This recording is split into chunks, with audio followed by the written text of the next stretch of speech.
Hey there, Nation, and welcome to the show where we help you to play miniatures wargaming on a budget. It is I, Commander Cheapskate, and we are back in the episode of the Underhive's Most Wanted, a series dedicated to the analysis of the Dramatis Personae fighters in Games Workshop's Necromunda. We will discuss the characters' rules, their equipment, their strengths and weaknesses, their positive and negative impact on gameplay, and provide other critical information to help you dominate in your next campaign of Necromunda. And on this episode, we will discuss the Shadows of House Catallus. These are actually exiled bounty hunting twins Arbelesta Raen Catallus, as well as Aramista Dae Catallus. We will look at their stats, their skills, their wargear, and provide our insight on these two Dramatis Personae and see if they're worth having to recruit them for your gang. Now, because this video will be a little bit more of a deeper dive, I will put timestamps down in the description box below, so that way you can guys navigate to the part that is most interesting to you.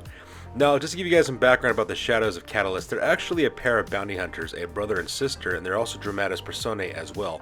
The neat thing about these two miniatures, however, is that they're not Forge World exclusive miniatures, which means that there's no official miniature for them yet, which means you can convert your own or proxy your own and actually include them in your gang. And because they're not Forge World exclusives, and since there is no official miniature for them yet, that means if you want to play an official type of campaigns or tournaments, you could easily have these guys in your gang, and makes it a very viable option for you to actually recruit these two. So what we'll do is we'll talk about each of these fighters one by one and begin our review with Arbelesta Raen Catallus.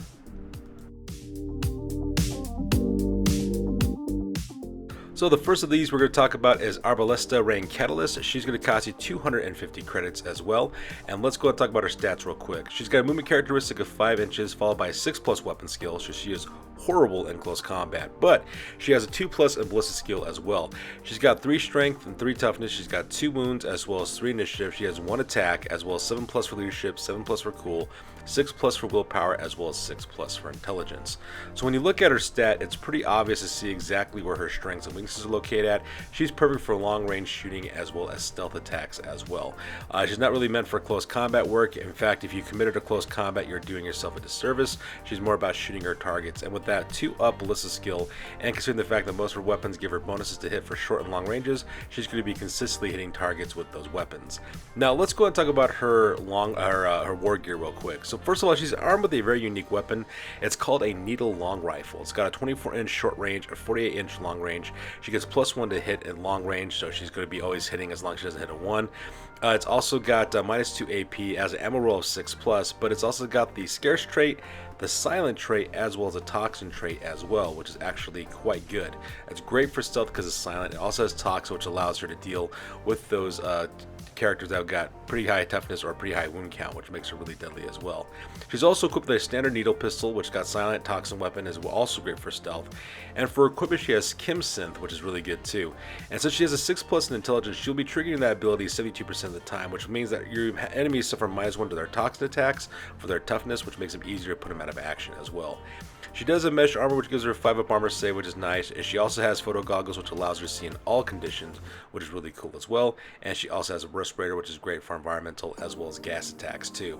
I should also mention too that she also has an infrasight on her needle long rifle, so that way your enemies do not benefit from partial cover. Now for her skill, she has Infiltrate, which is perfect for her because it makes her a big gun assassin. She can infiltrate on the battlefield so long as she's not within 12 inches of an enemy fighter, and that gives you a good advantageous position to open fire with that needle long rifle at your targets. She also has a precision shot skill, which is not so great. What that basically does is that if you roll a 6 on your hit score, your enemy doesn't have any armor save. It only triggers 1/6 of the time, so it's not much of a skill you can really rely upon. But the trick shot ability she has is awesome.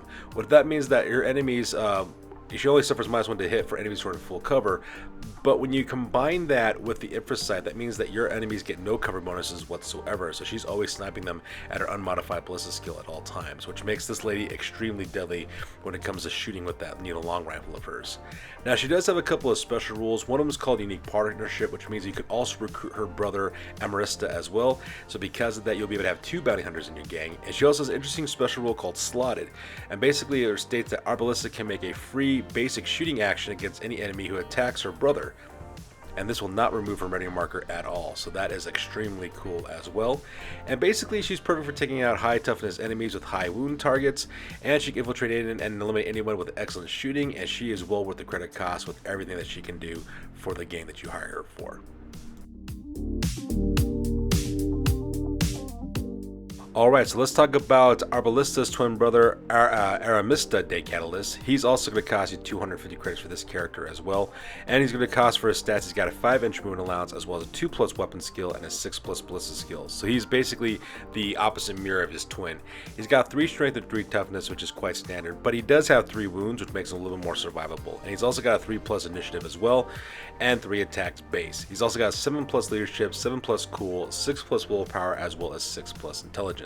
So as you look at his stat, you can pretty much tell right off the bat that Aramista Dae Catallus is perfect for quickly engaging his enemies in close combat, giving him 5 attacks on the charge, which is all kinds of awesome. And that's because he has 2 weapons. He gets 1 additional one for the charge, bringing his attacks to 4, and he's got 2 weapons, which gives him attacks of 5, which means he also has 4 attacks on reaction attacks, as well as fighting in just a basic action as well. Now, he is a bit of a glass cannon because his toughness is only 3, but he does have 3 wounds, which makes him a little bit more survivable in those scenarios as well.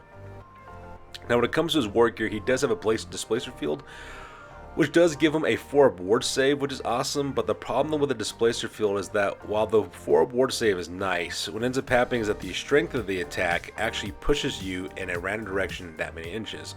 So let's pretend, for example, you get hit with a strength 4 attack, you roll the scatter die and you move that direction 4 inches. That could be kind of bad, especially if Aramista is getting pushed off a building or off of a ledge of some sort, or he's getting shoved off a vehicle, so it could be a bit of a liability as well. Now, he's also packing Kin's Sip, which is also nice too, and with that 6+ intelligence, he's going to be triggering his ability 72% of the time, which means that your enemies will suffer -1 to their toughness for Amarista's toxin attacks. And the reason why that's important is because of the weapons he's packing. He's packing a stiletto sword as well as a stiletto knife, and both those weapons have toxin attack as well. He also has mesh armor as a backup, which gives him a 5 armor save, which is cool. And he also has photo goggles so that way he can see in all conditions. At the same time, he also has a respirator, which is great for environmental as well as gas attacks.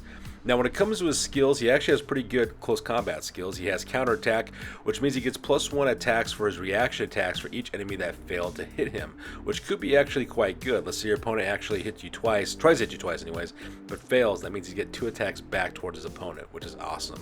He also has the impetuous special rule, which means that instead of consolidating 2 inches, he consolidates 4 inches, which would be great to follow through after putting a coup de grace, get within range to do more basic attacks against other fighters. And he has rain of blows as well, which is makes his fighting ability have simple action, which is also great. So imagine he charges an opponent, takes him out, puts him out of action with a coup de grace. He then consolidates 4 inches forward towards another target, and since he's within an inch of range of that guy, he can attack him with his weapons and do it twice with rain of blows, giving him, I believe that would be 8 attacks a piece. So that'd be actually kind of cool. And those basically make up the skills, wargear, as well as stats for Aramista Dae Catallus. So let's go and talk about his special rules real quick. He does have the unique partnership ability, which means that he can also recruit his sister as well, giving your gang up to 2 bounty hunters in your gang, which is kind of nice. And at the same time, he also has the bodyguard special rule too, which means that he can transfer any hits that are sent against Arbelesta Dae Catallus, so long as he's within 2 inches of her. Now, unfortunately for these 2 fighters, I doubt that Aramista will be within 2 inches of his sister. His sister has infiltrate after all, he doesn't. She's also made for long range shooting, he's made for close combat, so this special rule isn't really going to be much of a use. However, though, he is perfect for taking down high toughness and high wound enemies with his toxin attacks. He is extremely swift, and he brings the pain with 5 attacks on the charge, 4 attacks base for counterattacks, and he also gets the rain of blow skills, which means you can reliably put out 8 attacks per activation if he doesn't charge into his opponents as well. In my opinion, he is worth every credit, especially if you pair him with his sister Arbelesta, so I suggest you get both of them whenever you can. So in conclusion, these 2 fighters, the Shadows of Catallus, are a much more viable option because they are not Forge World miniatures. So because of that, you can convert as well as proxy as much as you want, and it still will count for you, which is also all kinds of awesome as well. So because of the appeal to recruit these fighters, even though they have really high point values, is actually higher because of the lack of monetary costs for a lot of players. Now traditionally, Dramatis Personae and Necromunda have always been a strange place because sometimes their abilities doesn't justify the point values, and sometimes if you're purchasing the miniature from Forge World, they don't justify the cost. But instead, though, this is actually not the case because both of these fighters are not going to be expensive to purchase because you can convert your own or proxy your own, and at the same time, they also do a lot of good things for your gang with their point values. And I should always mention this as well, whenever it comes to Dramatis Personae, not only do they represent what they're good fighters for your gangs, but they could also make excellent leaders for outcast gangs, especially if you want to play like a Noble House outcast gang. you could definitely have these two be noble house outcasts from House Catallus, and that could actually be really awesome narratively and stylistically to use these guys on the tabletop. So there you guys have it. This is our overall review of the Shadows of Catallus. As always, please feel free to like, comment, and or subscribe. Your guys' input is invaluable to us as always. Also check us out on Facebook, Instagram, as well as blogger.com if you want to stay up to date on the latest behind the scenes as well as projects that we're working on the channel with our hobby aspects. So that's good for those of you guys. I'll catch you guys in the next one. Peace out and stay classy.